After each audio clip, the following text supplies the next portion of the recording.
Hey, howdy, hey, Helsing here. Holmes here.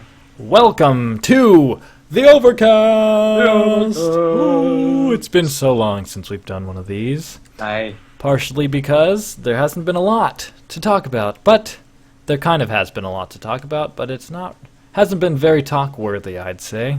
Yeah, here and there things. Yes, Hype Train is stopped in a station that is not quite in my house.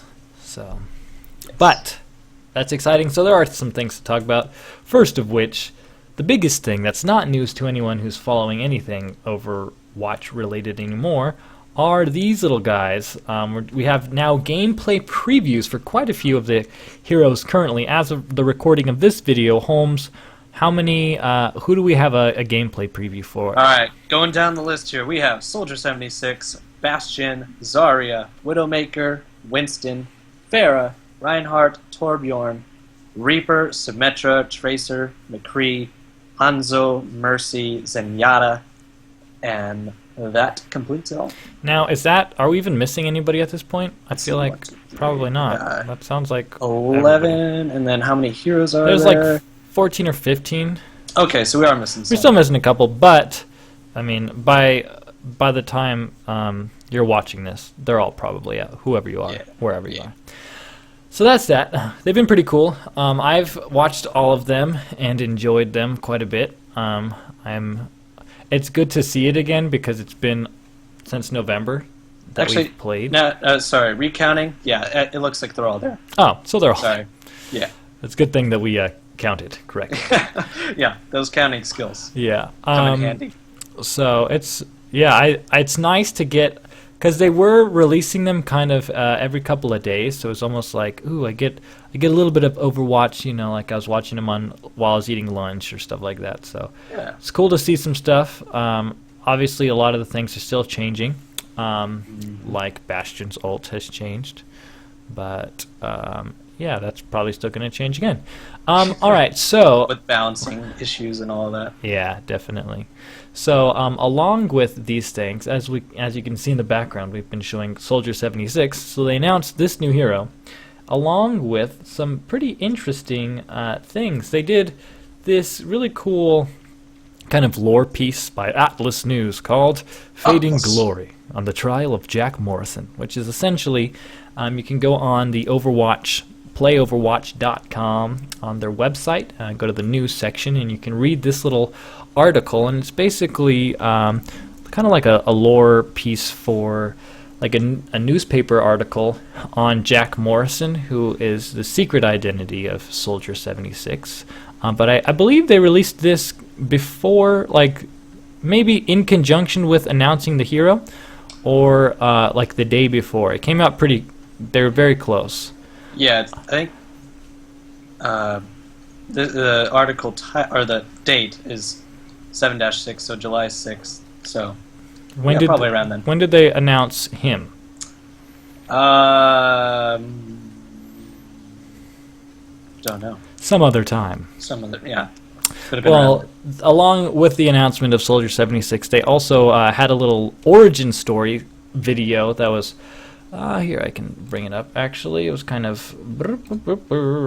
It was kind of like the one that they did with Tracer, or it's like kind of animated comics almost, where it has origin story, and he's narrating over it. It's pretty cool. So they did say that in a Reddit AMA, which we'll talk about in just a little bit, that they're going to continue doing origin stories. Eventually, they'd like to do an origin story for all the heroes, so we can look forward to more of these for everybody, along with more like Twitter pictures of magazines or just photos or news alerts, along with probably some more articles written about Overwatch things. Also, they announced at Comic-Con, they announced a Overwatch graphic novel, which is super exciting. Yeah, that picture that they show is pretty retro. That looks cool. Yeah, I'm excited. Definitely will be retro in the modern getting Overwatch that sense. And reading it. Yeah, so that's that. So let's go ahead and talk about this new guy, Soldier 76. We've been talking quite a bit about him, so Yeah. Let's see what we've got here. All right, so we have John Morrison. Soldier 76. Tell us a little bit about Mr. 76. All right, so real name unknown, which means that they are, hopefully wanting to integrate that into some lore pieces. Yeah. So yeah, he's just your standard, like you said, he's just a soldier. I mean, for me, taking a look at the gameplay preview and everything, it seems like he's just, like your run and gun kind of guy in, like if you're to pick up the assault class in Battlefield 2 or something, just the standard mid-range kind of hero. Yeah. Even it's not like he's squishy, so pretty durable. Yeah, he's got. Let's go over his abilities. So he's got his regular click, which is just his pulse rifle, right? Yeah, the pulse rifle. So and then he has stuff. Yeah, and then his helix rockets, just what you would expect. You shoot, it goes boom. Yeah. Sprint for his mobility. A sprint character. Yeah, and then I like this one, Biotic Field, which restores health. So he's even got a little support action going on. He has a little bit. Also, from what I've seen people talk about who've played him, mainly, was it Tactical Koala or Mule? What's his name? Musilk or whatever. He went to the community event and he's gone to quite a few Overwatch playing things. He said that it's kind of the healing field is like best for running in and then getting behind a corner and healing yourself up real quick, and then keep running like shoot, run, heal, shoot, run, heal. More than doing a little kumbaya somewhere with your team. Exactly, yeah. It's not as much, like it can be used for everybody. And one interesting thing to note is definitely that it's the only AoE, currently the only AoE healing besides Zenyatta's Transcendence, which is an ult. Mm-hmm. So it has much shorter cooldown. So I could see this thing being a sweet combo with Winston's shield. Yeah. It's just like, everybody bubble up, let's get back into the safe zone. Yep. Yeah. That's pretty sweet. Especially on like payload maps, if everybody jumps on top of the payload, Winston throws up his shield, he throws up this biotic field, and we're all good to go. Yep, you got an extra, however long it lasts, 30 or like 15 seconds of just pumping back up. Yeah. And then talk about his ultimate, of course. Oh, that ultimate's pretty sweet. So this is what you would consider a hack in other games, but it's just his tactical visor locks onto, kind of auto aims for you, locks on those crosshairs to whoever comes into view, basically. It's not like McCree's ult though, because it won't just move for you. You kind of have to go with it. I think it makes you put this visor on, you can see, and there's like a giant circle in the middle. I think basically anyone in the giant circle, so it makes your aiming reticle huge. Right. And so it kind of locks on that way, but I think they still have to be within that like frontal field of view. Okay, that little radius. Yeah, but I have not played it yet, so I can't say for sure. Oh, okay. Yeah. I was just taking a look at it, but yeah, so it looks, fitting for a soldier who has to go up against all these other, heavily advanced, weaponry. Mm-hmm. He's just got a gun. So it's like, yeah. I guess I have heard some people say that, he's, as far as character design, like he looks kind of bland, It's like, he's just got He's just an old guy with some rock soldier, hair. But I mean, he's a soldier. Perhaps there's a lot of people who'd prefer just the simple, Yeah, and I know Blizzard in their AMA did also say that he's kind of an introductory, more accessible hero because he does have the sprint like most people are used to for FPS, and he's got an assault rifle. Anyone who's ever played a Halo game knows, assault rifle, cool, I just hold it down and it shoots, Yeah, that would make sense, because that way, if you're a newbie just jumping into an FPS, that looks fun. Mm-hmm. You're not running around with Tracer, jumping here and there, like, I can't even control this. Don't have to worry about that. And you can still, I mean, he's Obviously, you don't have to be the best aim because of his ult, but you got to get that ult charged up. So it's good. He'll probably be a pretty good like basic hero, kind of like Raynor in Heroes of the Storm, Right. as Scott Johnson so aptly put it in his podcast. All right, so now I keep referencing the Reddit AMA, so I'm just going to go over some highlights for that. So, recap, if you go to Overwatch's website and you go to the news section, it will redirect you to a recap of their thing on overpwn.com. So if you go to the Overpwn, you can read this as well. So we're just going to do a quick recap. So first thing, a field of view slider has been added to the game, so that's good because a lot of FPS players were calling out for an FOV slider. But currently it's set default to the widest range. So I don't know if you know this, Holmes, but a lot of times in FPS, the like hardcore players will really try to just beef up or really like increase their field of view so they can see a lot of stuff on their screen. Yeah. But in doing that, it really distorts the characters in the building, so everything gets like kind of really skinny. So that way everything's pushed into the screen. Like I know on Planet Side 2, you can get it so far that it almost like if you're too close to a wall, then like your screen just bugs out and it goes crazy, or like you can't really see through things, kind of a deal. Yeah, I guess I've never really messed around with that. Yeah, but so there's a FOV slider in Overwatch, but the default is set to the largest setting. So that slider currently in this build is only going to let you decrease it if you want to make it a little bit more clear. But because they said they don't want players feeling like they have to max out and like max out their visual stuff to distort the game, because it looks so good. They don't want to distort it, and they don't want players to feel like they have to sacrifice the beauty of the game, kind of, or the experience, because Blizzard's, their first tenet is gameplay first. So they don't want to go against that. So that's all I have on the maintaining FOV slider. epic experiences. Yes. So hopefully they will get that to a point that makes everybody happy. Maybe as of right now they might need to just increase it just a little bit. I don't know much about the technicalities of all that stuff though, but I do know it's something a lot of people want and look for in an FPS. Yeah, and Blizzard loves to listen to the people. Yeah, they try. They try. So yeah, Soldier 76. He's a more traditional FPS, and he was added to have a more normal hero instead of the current hero, which jump around the map like crazy, just like you're saying. So it's a little bit more introductory. On the official website, it says that his identity is unknown, but so I think the little interesting thing about that is it's kind of like showing two different perspectives.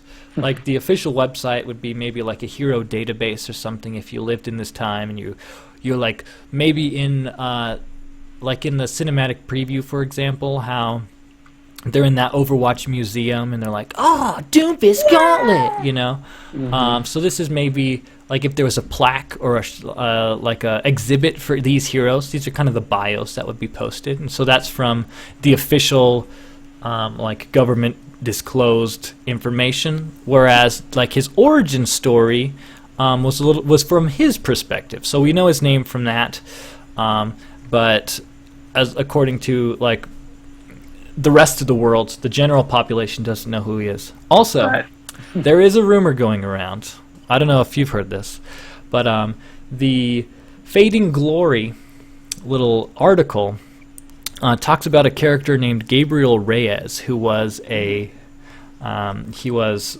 like an officer in Overwatch, and he was originally like commanding officer, but then Jack Morrison, who is Soldier 76, kind of took over, and just because he like really unified the group. And so there was they were good friends, and then there was a falling out when Morrison became commander and blah, blah, blah. But they both supposedly died on the same day, but we know that Morrison survived. Also, in the photos, Gabriel Reyes, he has these two handheld shotguns. So everybody is like, the theory is that Reyes is Reaper. And he's got kind of a similar body type and the exact same pistol shotguns. And he seeks vengeance. He totally is. And they're even, like, they're kind of Nemesis-type characters, right? Like, they're both covered up with visors, and they both are unknown. Reyes was thought to be dead, so if he's the Reaper, death. Like, come on, he cheated death, like... Die. Yeah, it's totally him. Yeah. So, I'm just gonna say, there's no way that it's not It's gotta be. It's not good, yeah. All right, so there will be more articles, bios, origin movies in the future, focusing on character development. So we are seeing quite a bit of that, which is great. We're going to see more of it. Heroes will interact with each other in-game through hero-specific dialogue where appropriate. So I wouldn't be surprised if Reaper and Soldier 76 have... Because they know who each other is. Right, they have to. Yeah. Or maybe they don't. They do. Come on now. So that's like, yeah, that's a thing. So that'll be cool to see. It'll be interesting to see things like Tracer interacting with Widowmaker when they're on the same team. Like, I don't know, or like kind of Nemesis type characters having to work together. I think that'll be fun to see. Yeah, just like if any of you have played Heroes of the Storm, then you would know. It's fun to hear the little back and forth, like between Illidan and Arthas or something like that. So it makes it fun. And Tyrande or Malfurion, all that kind of good stuff. Yeah, it's fun. So they want to make it simple to launch the game and get into a match quickly through matchmaking.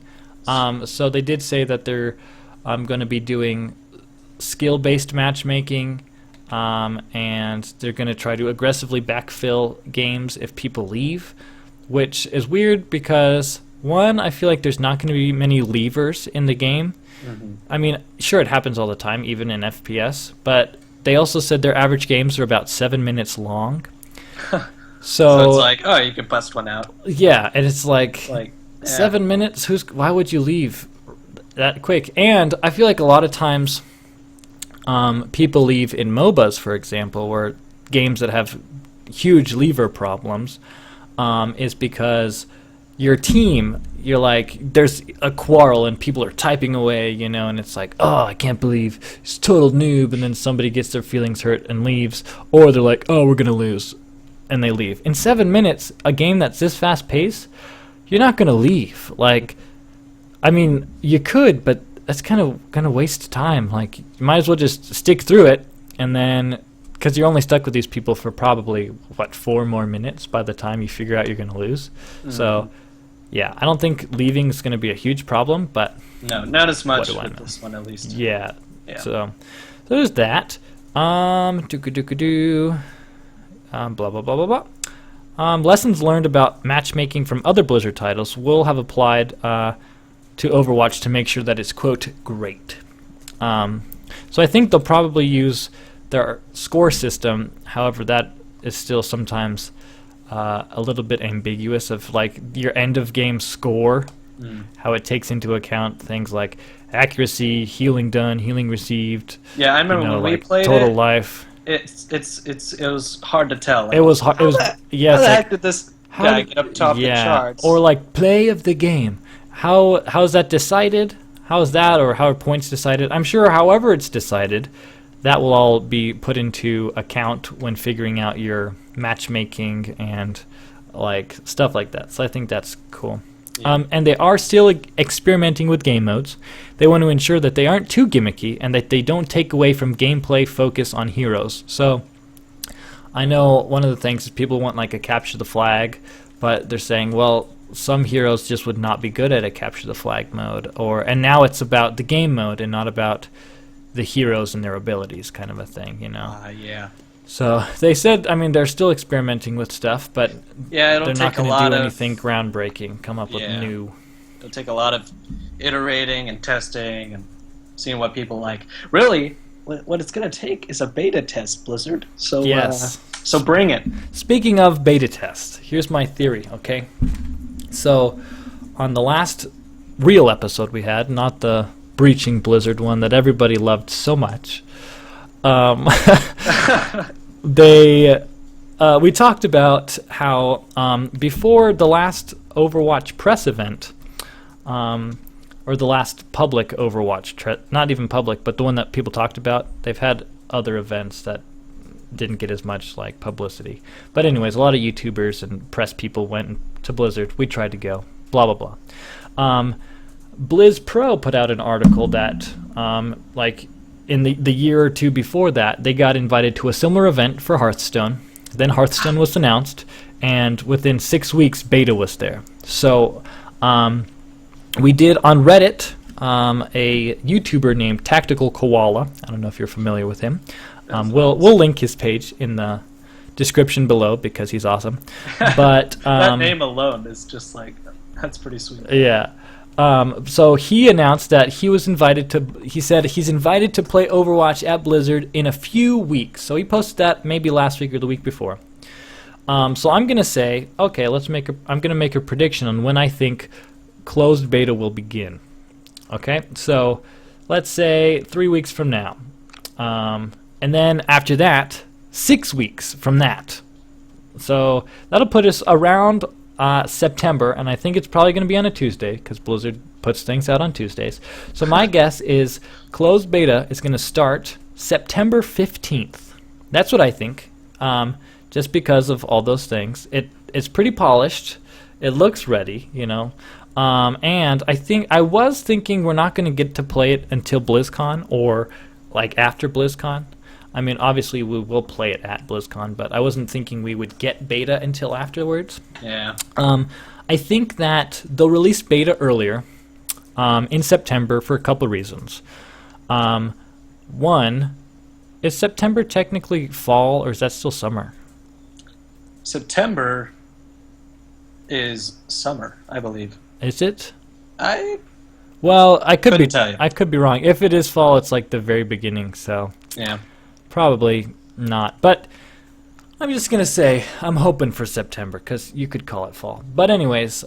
mid-September would probably be the beginning of fall. Yeah. And you know what? That would be the earliest they could do it. Yeah. So that's probably not when they're going to do it, but I'm going to stick to it and say that's my guess. Stick to your guns, man. But here's the reason why I think it'd be beneficial to come out with closed beta before BlizzCon. Number one, people would be more excited about what is announced at BlizzCon because there will be some people playing it, and those who don't get to play it will be watching it on Twitch or watching YouTube videos or all that stuff, and they'll just be more mouth-watering, ready for more information at BlizzCon. Also, similar to how they did with Hearthstone at not this year but the last time BlizzCon, and then again with Heroes, how they had invitationals. If they released it in September, they could potentially have an invitational of the YouTubers that they've already had at Blizzard come play the game, who've been playing it for a while now. They could bring them in, have a little invitational match to kind of show off their esports potential, and do that, have an invitational, have that at BlizzCon in their esports section. And so that's kind of my prediction of why.